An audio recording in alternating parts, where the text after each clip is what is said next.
آپ نے ایک جگہ بتایا تھا کہ آپ 5ویں کلاس میں جب آپ کی ایک خاص پوزیشن تھی تو اس میں آپ نے کسی نے آپ کا انٹرویو کیا تو آپ نے بولا کہ میں اسکالر بنوں گا. تو ابن خلدون کا یہ جملہ ہے کہ انسان سراسر اپنے ماحول کی پیداوار ہوتا ہے. آپ کے والد کی خواہش تھی کہ وہ آپ ایک لسانیات کی تعلیم حاصل کریں, لیکن یہ جو اسکالر بننے والا ایک ارادہ تھا, اس میں آپ نیچرل فیکٹر کیا سمجھتے ہیں, اور یہ جو ہمارا سوشل کنسٹرکشن کا لفظ استعمال ہوتا ہے اس کو آپ کیا سمجھتے ہیں کہ وہ اتنا قوی تھا کہ آج تک آپ اسی پہ کار فرما؟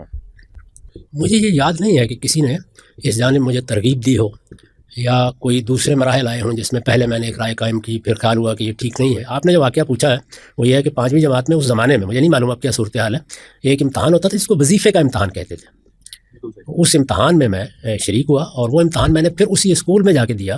جس اسکول سے میری تعلیم کی ابتدا ہوئی تھی, یعنی فرید الدین مسعود کے مرکز کے بالکل سامنے جو اسکول ہے وہیں دیا. تو وہاں جب امتحان میں کامیابی ہو گئی تو وہ مقامی نامہ نگار ہے, مجھے تو اب یاد نہیں ہے کہ وہ کون تھے یا کون نہیں, انہوں نے مجھ سے پوچھا تو میں نے اپنا پس منظر بتا دیا کہ کتابیں اور کتابیں لکھنا اور کتابیں پڑھنا, اس کے سوا مجھے کسی کام کا کوئی بہت تعارف نہیں تھا,